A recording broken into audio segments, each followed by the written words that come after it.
ओम शांति। 12 नवंबर 2020 की मुरली है। बाबा ने कहा, मीठे बच्चे, बाप जो पढ़ाते उसे अच्छी रीति पढ़ो तो 21 जन्म के लिए सोर्स ऑफ इनकम हो जाएगी, सदा सुखी बन जाएंगे।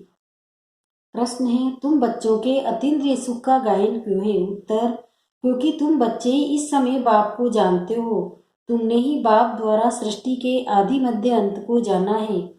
तुम अभी संगम पर बेहद में खड़े हो, जानते हो। अभी हम इस खारी चैनल से अमृत के मीठे चैनल में जा रहे हैं।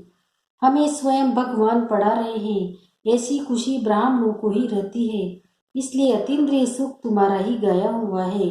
ओम शांति।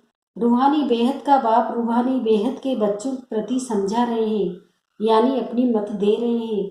ये तो जरूर समझते हो कि हम जीव आत्माएं हैं, परंतु निश्चय तो अपने को आत्मा करना है ना।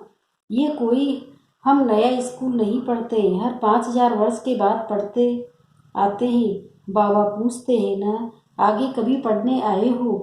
तो सब कहते हुए हम हर 5000 वर्ष बाद पुरुषोत्तम संगम युगे बाबा के पास आते हैं। ये तो याद होगा ना कि ये तो भूल जाते हो। स्टूडेंट को स्कूल में जरूर याद आएगा ना। एम ऑब्जेक्ट तो एक ही है। जो भी बच्चे बनते हैं, फिर 2 दिन का बच्चा हो या पुराना हो, परंतु एम ऑब्जेक्ट एक है। कोई भी घाटा नहीं हो सकता। पढ़ाई में इनकम है। वह भी ग्रंथ बैठकर पढ़कर सुनाते हैं तो कमाई होती है। झट शरीर निर्वाह निकल आएगा। साधु बना, 1-2 शास्त्र बैठ सुनाया, इनकम हो जाएगी। अभी ये सब सोर्स ऑफ इनकम है। हर एक बात में इनकम चाहिए। पैसे हैं तो कहाँ भी घूम फिर आओ। तुम बच्चे जानते हो, बाबा हमको बहुत अच्छी पढ़ाई पढ़ाते हैं, जिससे 21 जन्म की इनकम मिलती है। ये इनकम ऐसी है जो सदा सुखी बन जाएंगे, कभी बीमार नहीं होंगे, सदा अमर रहेंगे। ये निश्चय करना होता है। ऐसे ऐसे निश्चय रखने से तुमको उल्लास आएगा, नहीं तो कोई न कोई बात में गुटका आता रहेगा। अंदर में सिमरन करना चाहिए। हम बेहद के बाप से पढ़ रहे हैं, भगवान हुआ चाहिए तो गीता है। गीता भी युग आता है ना, सिर्फ भूल गए हैं। यह है 5वां युग। ये संगम बहुत छोटा है, वास्तव में चौथाई भी नहीं कहेंगे, परसेंटेज लगा सकते हैं। सो भी आगे चल बाप बतलाते रहेंगे। कुछ तो बाप के बतलाने की भी नींद है ना। तुम सभी आत्माओं के पाठ की नींद है जो रिपीट हो रही है। तुम जो सीखते हो वह भी रिपीटेशन है ना। रिपीटेशन के राज का तुम बच्चों को मालूम हुआ है। कदम कदम पर पाठ बदलता जा रहा है। एक सेकंड न मिले दूसरे से, जो मिसल टिक टिक चलती रहती है। ठीक वही सेकंड पास हुआ। अभी तुम बेहद भी खड़े हो। दूसरा कोई भी मनुष्य मात्र बेहद में नहीं खड़ा है। कोई को भी बेहद की यथार्थ आदि मध्य अंत की नॉलेज नहीं है। अभी तुमको फ्यूचर का भी मालूम है। हम नई दुनिया में जा रहे हैं। ये है संगम युग, जिसको क्रॉस करना है। खारी चैनल है ना, ये है मीठे मीठे अमृत की चैनल। वह है विष की। अभी तुम विष के सागर से क्षीर सागर में जाते हो। ये है बेहद की बात। दुनिया में इन बातों का कुछ भी पता नहीं है। नई बात है ना। ये भी तुम जानते हो भगवान किसको कहा जाता है, वह क्या पाठ बजाते हैं। टॉपिक में भी बताते हो। आओ तो परमपिता परमात्मा की बायोग्राफी तुमको समझाएं। यूं तो बच्चे बाप की बायोग्राफी सुनाते हैं, कॉमन है। यह तो फिर बापों का बाप है ना। तुम्हारे में भी नंबरवार पुरुषार्थ अनुसार जानते हैं। अब तुमको यथार्थ रीति बाप का परिचय देना है। तुमको भी बाप ने दिया है, तब तो समझाते हो। और तो कोई बेहद के बाप को जान न सके। तुम भी संगम पर ही जानते हो। मनुष्य मात्र देवता हो या शूद्र हो, पुण्य आत्मा हो, पाप आत्मा हो, कोई भी नहीं जानते। सिर्फ तुम ब्राह्मण तो संगम युग पर हो, तुम ही जान रहे हो। तो तुम बच्चों को कितनी खुशी होनी चाहिए। तब तो गायन भी है। अतिरिक्त सूच पूछना हो तो गोकुल से पूछो। बाबा बाप भी है, टीचर सतगुरु भी है। सुप्रीम अक्षर तो जरूर डालना है। कभी कभी बच्चे भूल जाते हैं। ये सब बातें बच्चों की बुद्धि में रहनी चाहिए। शिव बाबा की महिमा में ये अक्षर जरूर डालने हैं। सिवाय तुम्हारे और कोई जानते ही नहीं। तुम समझा सकते हो। तो गोया तुम्हारी विजय हुई ना। तुम जानते हो बेहद का बाप, सर्व का शिक्षक, सर्व का सदगति दाता है, बेहद का सुख, बेहद का ज्ञान देने वाला है। फिर भी ऐसे बाप को भूल जाते हो। माया कितनी समर्थ है, ईश्वर को तो समर्थ कहते हैं, परंतु माया भी कम नहीं है। तुम बच्चे अभी एक्यूरेट जानते हो, इनका तो नाम ही रखा है रावण, राम राज्य और रावण राज्य। इस पर भी एक्यूरेट समझाना चाहिए। राम राज्य है तो जरूर रावण राज्य भी है। सदैव राम राज्य हो न सके। राम राज्य से कृष्ण का राज्य कौन स्थापन करते हैं, ये बेहद का बाप बेट समझाते हैं।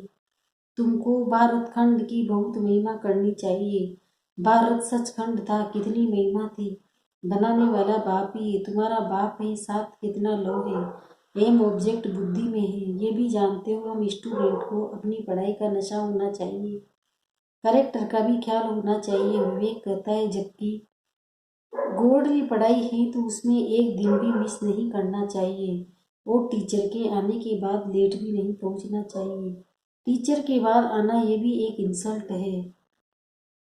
स्कूल में भी पिछाड़ी में आते हैं तो उनको टीचर बाहर में खड़ा कर देते हैं। बाबा अपने छोटेपन का मिसाल भी बताते हैं। हमारा टीचर तो बहुत सख्त था, अंदर आने भी नहीं देता था। यहाँ तो बहुत है जो देरी से आते हैं। सर्विस करने वाला सपूत बच्चा जरूर बाप को प्यारा लगता है ना। अभी तुम समझते हो आदि सनातन देवी देवता धर्म तो ये था ना। इनका धर्म कब स्थापन हुआ जरा भी किसी की बुद्धि में नहीं है। तुम्हारी बुद्धि से भी घड़ी घड़ी खिसक जाता है। तुम अभी देवी देवता बनने के लिए पुरुषार्थ कर रहे हो, खून पड़ा रहे हैं। खुद परम पिता परमात्मा। तुम समझते हो हमारा ये ब्राह्मण कुल है, डिनाइस्टी नहीं होती। यह है सर्वोत्तम ब्राह्मण कुल। बाप भी सर्वोत्तम है ना, ऊंचते ऊंच तो जरूर उनकी आमदनी भी ऊंची होगी। उनको ही श्री श्री कहते हैं, तुमको भी श्रेष्ठ बनाते हैं। तुम बच्चे ही जानते हो कि हमको श्रेष्ठ बनाने वाला कौन है, और कुछ भी नहीं समझते। तुम कहेंगे हमारा बाप बाप भी है, टीचर भी है, सब गुरु भी है, पढ़ा रहे हैं। हम आत्माएं हैं, हम आत्माओं को बाप ने स्मृति दिलाई है। तुम हमारी संतान हो, ब्रदरहुड है ना। बाप को याद भी करते हैं, समझते हैं वो निराकारी बाप है, तो जरूर आत्मा को भी निराकारी कहेंगे। आत्मा ही एक शरीर छोड़ दूसरा लेती है, फिर पाठ हो जाती है। मनुष्य फिर आत्मा के बदले अपने को शरीर समझ लेते हैं। मैं आत्मा हूँ ये भूल जाते हैं। मैं कभी भूलता नहीं हूँ। तुम आत्माएं सभी को शालिग्राम मैं हूँ। परम पिता माना परम आत्मा, उनके ऊपर कोई दूसरा नाम नहीं है। उस परम आत्मा का नाम है शिव। हो तुम भी ऐसे ही आत्मा, परंतु तुम सब शालिग्राम हो। शिव के मंदिर में जाते हो, वहां भी शालिग्राम बहुत रखते हैं। शिव की पूजा करते हैं तो शालिग्राम की भी साथ में करते हैं ना। तब बाबा ने समझाया था कि तुम्हारी आत्मा और शरीर दोनों की पूजा होती है। हमारी तो सिर्फ आत्मा की ही होती है, शरीर है नहीं। तुम कितना ऊंच बनते हो, बाबा को तो खुशी होती है ना। बाप गरीब होता है, बच्चे पढ़कर कितना चढ़ जाते हैं, कैसे क्या बन जाते हैं। बाप भी जानते हैं तुम कितने ऊंच थे, अब कितने आभरण बन गए हो, बाप को ही नहीं जानते। अभी तुम बाप के बने हो तो सारे विश्व के मालिक बन जाते हो। बाप कहते मुझे कहते ही हो हे मेरी गॉड फादर। ये भी तुम जानते हो अभी स्वर्ग की स्थापना हो रही है, वहाँ क्या क्या होगा ये सिवाय तुम्हारे और कोई की बुद्धि में नहीं है। तुम्हारी बुद्धि में है कि हम विश्व के मालिक थे, अब बन रहे हैं। प्रजा भी ऐसी होगी ना कि हम मालिक हैं। ये बातें तुम बच्चों की बुद्धि में है तो खुशी रहनी चाहिए। ये बातें सुनकर फिर दूसरों को सुनानी है, इसलिए सेंटर या म्यूजियम खोलते रहते हैं। जो कल पहले हुआ था वही होता रहेगा। म्यूजियम सेंटर्स आदि के लिए तुमको बहुत ऑफर करेंगे, फिर बहुत निकल पड़ेंगे। सबकी हड्डियां नर्व होगी, सारी दुनिया की। अब तुम हड्डियां नरम करते जाते हो। तुम्हारे योग में ताकत कितनी जबरदस्त है। बाप कहते ही तुम्हारे में ताकत बहुत है। भोजन तुम योग में रहकर बनाओ, खिलाओ तो बुद्धि इस तरफ की चाहिए। भक्ति मार्ग में तो गुरुओं का झूठा भी खाते हैं। तुम बच्चे समझते हो भक्ति मार्ग का विस्तार तो बहुत है, उनका वर्णन नहीं कर सकते। ये बीज ये झाड़, बीज का वर्णन कर सकते हैं, बाकी कोई को पेड़ बोलो। पेड़ के पत्ते गिनती करो तो कर नहीं सकेंगे, अथाह पत्ते होते हैं। बीज में तो पत्ते की निशानी दिखाई नहीं पड़ती। ये वंडर है ना, इनको भी कुदरत कहेंगे। जीव जंतु कितने वंडरफुल है, अनेक प्रकार के कीड़े हैं, कैसे पैदा होते हैं।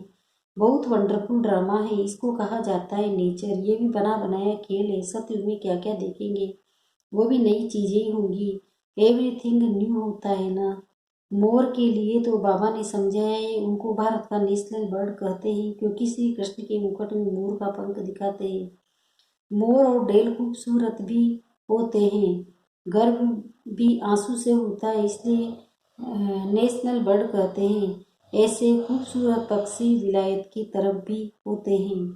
अब तुम बच्चों को सारी सृष्टि के आदि मध्य अंत का राज समझाया है तो और कोई नहीं जानते। बोलो, हम आपको परमपिता परमात्मा की बायोग्राफी बताते हैं। रचता है तो जरूर उनकी रचना भी होगी। उनकी हिस्ट्री ज्योग्राफी हम जानते हैं। ऊंच से ऊंच बेहद के बाप का क्या पार्ट है, ये हम जानते हैं। दुनिया जो तो कुछ भी नहीं जानती। ये बहुत ही छी दुनिया है। इस समय खूबसूरती में भी मुसीबत है। बच्चों को देखो कैसे कैसे भगाते रहते हैं। तुम बच्चों को इस विकारी दुनिया से तो नफरत होनी चाहिए। ये छी दुनिया, छी शरीर। हमको तो अब बाप को याद कर अपनी आत्मा को पवित्र बनाना है। हम सतो प्रधान थे, सुखी भी, और अभी सत तमो प्रधान बने हैं तो दुखी हैं। फिर सतो प्रधान बनना है। तुम चाहते हो हम पतित से पावन बने, बल घाते भी हैं। पतित पावन, परंतु नफरत कुछ भी नहीं आती। तुम बच्चे समझते हो ये छी दुनिया है। नई दुनिया में हमको शरीर भी गुणगुण मिलेगा। अभी हम अमरपुरी के मालिक बन रहे हैं। तुम बच्चों को सदैव खुश शहर से तुमको रहना चाहिए। तुम बहुत स्वीट चिल्ड्रन हो। बाप 5000 वर्ष बाद उन्हीं बच्चों से आकर मिलते हैं जो जरूर खुशी होगी ना। हम फिर से आए हैं बच्चों से मिलने। अच्छा, मीठे मीठे सिकंदे बच्चों प्रति माता पिता बाप दादा का याद प्यार और गुड मॉर्निंग। रूहानी बाप की रूहानी बच्चों को नमस्ते। हम रूहानी बच्चों की भी रूहानी माता पिता बाप दादा को याद प्यार गुड मॉर्निंग। नमस्ते नमस्ते नमस्ते। शुक्रिया बाबा, शुक्रिया आपका पद्मा पदम, शुक्रिया। धारणा के लिए सारे पहला है, हम गॉडली स्टूडेंट है, इसलिए पढ़ाई का नशा भी रहे तो अपने करेक्टर्स पर भी ध्यान हो।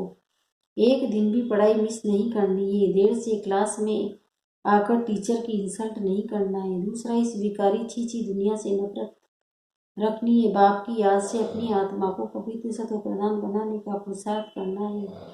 सदैव खुश हर्षित मुख रहना है। वरदान है, अंतवाहक शरीर द्वारा सेवा करने वाले कर्म बंधन मुक्त डबल लाइट भव। जैसे अब इसका विस्तार बता रहे बाबा। जैसे स्थूल शरीर द्वारा साकारी ईश्वरी सेवा में बिजी रहते हो, ऐसे अपने आकारी शरीर द्वारा अंतवाहक सेवा भी साथ साथ करनी है। जैसे ब्रह्मा द्वारा स्थापना की वृद्धि हुई, वैसे अभी आपके सूक्ष्म शरीरों द्वारा शिव शक्ति के कंबाइंड रूप के साक्षात्कार और संदेश मिलने का कार्य होना है। लेकिन इस सेवा के लिए कर्म करते भी किसी भी कर्म बंधन से मुक्त सदा डबल लाइट रूप में रहो। स्लोगन, मान के त्याग में सर्व के माननीय बनने का भाग्य समाया हुआ है। ओम शांति, ओम शांति।